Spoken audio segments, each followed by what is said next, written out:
आज हम जिस सब्जेक्ट को स्टार्ट कर रहे हैं, एक ऐसा सब्जेक्ट है जिसे आप कह सकते हैं कि हमारे देश का सबसे बेसिक सब्जेक्ट है, सबसे इम्पोर्टेंट सब्जेक्ट है, कानून का सबसे इम्पोर्टेंट सब्जेक्ट है। हम बात कर रहे हैं कॉन्स्टिट्यूशन ऑफ इंडिया की। कॉन्स्टिट्यूशन ऑफ इंडिया जिसे अलग अलग संज्ञाएं दी गई है, जिसे बेसिक लॉ ऑफ लैंड भी कहा जाता है।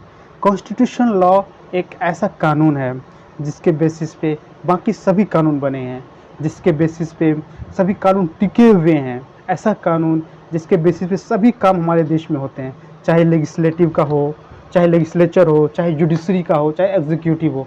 ये एक लेजिस्लेटिव, एग्जीक्यूटिव, जुडिशरी, ये तीनों कॉन्स्टिट्यूशन के दायरे में रह के ही काम कर सकता है। अदरवाइज इस पर एक लीगल एक्शन लिया जा सकता है। आज हम इसी कॉन्स्टिट्यूशन का इंट्रो देखने वाले हैं। हम देखेंगे कि कॉन्स्टिट्यूशन का बेसिक मीनिंग क्या होता है, उसका बेसिक डिफिनीशन क्या होता है, कॉन्स्टिट्यूशन से जुड़े हुए कुछ और बेसिक सी बातें को आज हम डिस्कशन करेंगे।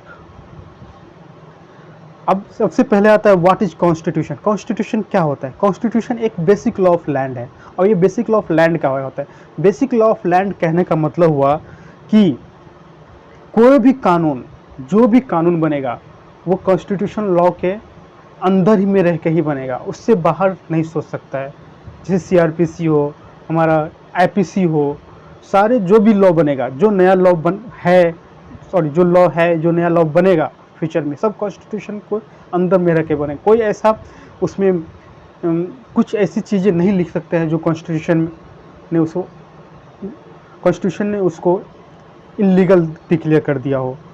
तो ये इसका बेसिक लॉ ऑफ लैंड का मतलब, बेसिकली ग्राउंड नॉर्म का मतलब भी वही होता है। Basic law of land, ground norm मतलब होता है कि कोई भी लॉ जो इसके अंदर ही होगा, उसी ग्राउंड नॉर्म। इसका डिफिनीशन, इसका सबसे इम्पोर्टेंट चीज़ है इसका डिफिनीशन। कॉन्स्टिट्यूशन का definition: constitution is an organic document which enjoy A special legal sensitive and contains the principles functions of organs of the state.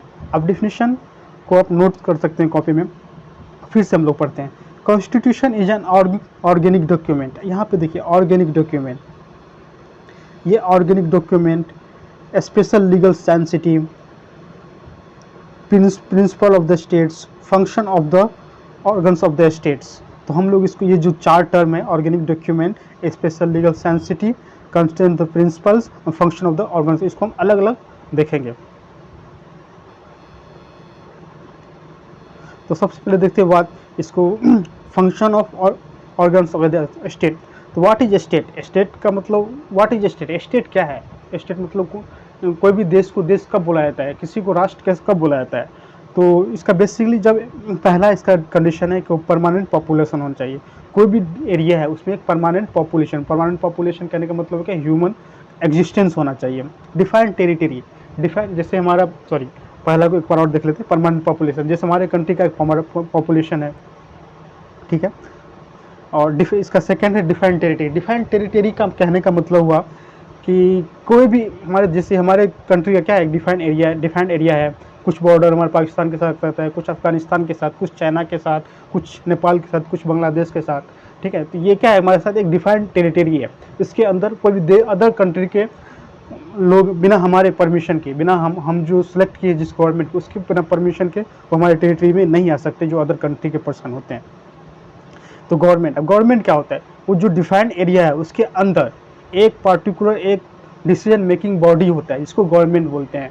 वो हो सकता है कि वो कहीं पे जनता के द्वारा चुना जाता है, कोई डिक्टेटरशिप होता है तो वो भी क्या गवर्नमेंट ही होता है। लेकिन हमारे देश में डेमोक्रेटिक है, जो जनता के द्वारा चुना जाता है। उसे सोवर्निटी का मतलब जो गवर्नमेंट है उसको कोई भी मैटर हो, इंटरनल मैटर हो, एक्सटर्नल मैटर हो, जो भी डिसीजन लेगा वो जो हमारे द्वारा जो चुना गया जो गवर्नमेंट है उसके द्वारा ही डिसीजन लिया जा सकता है। कोई दूसरे देश के हेड या कोई अदर देश के पर्सन या कोई भी लोग हमारे देश का कोई भी डिसीजन एक्सटर्नल या इंटरनल नहीं ले सकता है। जो भी डिसीजन लेगा वो हमारे देश के जनता के द्वारा चुनी ही गवर्नमेंट ही लेगी, तो इसी को बोलते हैं सॉवर्निटी।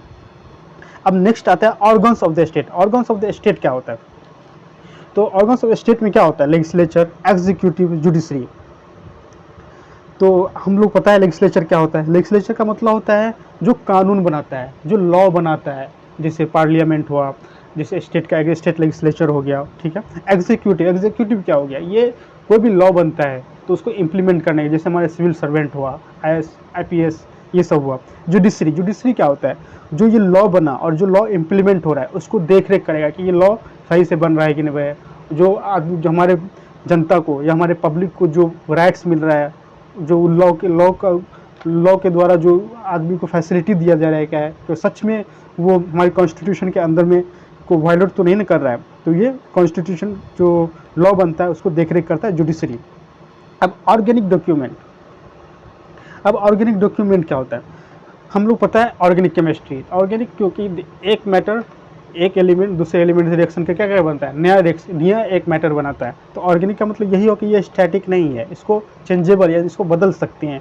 जैसे कॉन्स्टिट्यूशन को कितना बार अमेंडमेंट किया जा चुका है, नए नए प्रोविजंस को ऐड किया गया है। तो इसी को बोलते हैं कि यानी कि हमारा जो कॉन्स्टिट्यूशन है उसको अमेंडमेंट किया जा सकता है, जैसे जैसे टाइम चेंज होगा, हमारे जो जनता का जो रिक्वायरमेंट होगा उसके अनुसार हमारे कॉन्स्टिट्यूशन को चेंज किया जा सकता है। अब नेक्स्ट आता है special legal sensitive. Special legal sensitive क्या होता है, स्पेशल लीगल सेंसिटिव का मतलब होगा कि no law can go beyond, no law can be, यानी कोई भी ऐसा लॉ नहीं है जो कॉन्स्टिट्यूशन के आगे जा सकता है, मतलब कॉन्स्टिट्यूशन से बाहर कोई लॉ बन ही नहीं सकता है। इसलिए कॉन्स्टिट्यूशन ऑफ इंडिया को स्पेशल लीगल सेंसिटिव बोला गया है। जैसे हम लोग एक एग्जांपल देखते हैं, आर्टिकल 13 ऑफ द कॉन्स्टिट्यूशन क्या है। इस आर्टिकल 13 ऑफ द कॉन्स्टिट्यूशन में ये बोला गया है कि कोई भी लॉ, चाहे कॉन्स्टिट्यूशन से बाद का हो या कॉन्स्टिट्यूशन बनने से पहले का हो, अगर वो फंडामेंटल राइट को वायलेट कर रहा है तो वो उस कानून को, उस लॉ को नल एंड वाइड डिक्लेयर कर दिया जाएगा। तो इसी का मतलब स्पेशल लीगल सेंसिटिव का मतलब होगा कि कोई भी लॉ जो होगा कॉन्स्टिट्यूशन से बाहर नहीं जाएगा। अब principle of states, principle of state हम सबको पता है क्या होता है, हमारा प्रियम्बल।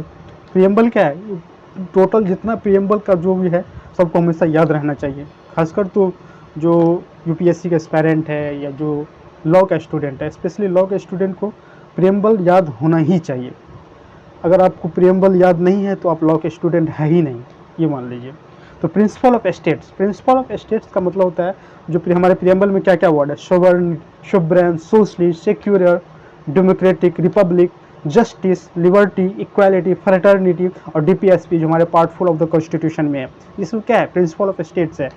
जैसे सोवरेनिटी, सोवरेनिटी का मतलब होता है कि हमारे देश में का एक सोवरेनिटी है, एक गवर्नमेंट बॉडी है जो डिसीजन लेती है। सोशलिस्ट, सोशलिस्ट में हमारे देश के सभी लोगों का वेलफेयर करता है, ठीक है। सेक्युलर, सेक्युलर मतलब किसी भी धर्म को, कोई भी स्टेट सभी धर्म को समान रूप से देखता है। डेमोक्रेटिक तुमको पता ही है, रिपब्लिक पता ही है, जस्टिस, लिबर्टी, इक्वालिटी, ये क्या है, प्रिंसिपल ऑफ द स्टेट्स है। अब structure and function of the state, structure and function of the organs of the state क्या होता है। Structure of legislature, executive and judiciary is given in the constitution, ये हमारे कॉन्स्टिट्यूशन में दिया हुआ है। Part 5 chapter 1 about union executive, ये हमारे स्टेट का क्या है, जैसे यूनियन एग्जीक्यूटिव होता है, यूनियन लेजिस्लेचर होता है, यूनियन जुडिशरी होता है। और यूनियन एग्जीक्यूटिव क्या है, पार्ट 5 चैप्टर 1 में है। यूनियन लेजिस्लेचर कहाँ है, पार्ट 5 चैप्टर 2 में है। पार्ट 5 चैप्टर 4 में क्या है, यूनियन जुडिशरी है। ये क्या है, हमारा स्ट्रक्चर है।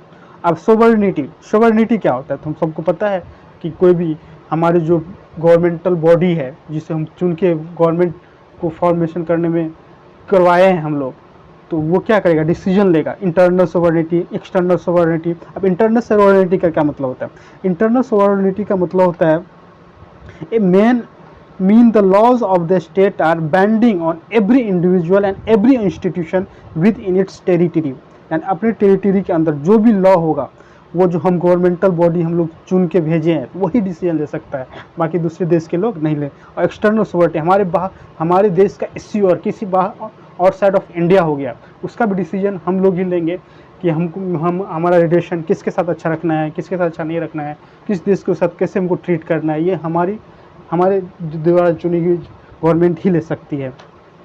तो हमारे ये कॉन्स्टिट्यूशन का पहला पार्ट जो इंट्रोडक्शन, इसके बाद 1-2 पार्ट और आएगा इंट्रोडक्शन में, जिसको हम और अच्छे से डिटेल के इससे आगे और अच्छे से डिस्कशन करेंगे। और आप लोगों को अगर अच्छा लगे तो हमारे चैनल को सब्सक्राइब करें। और आज के लिए इतना ही।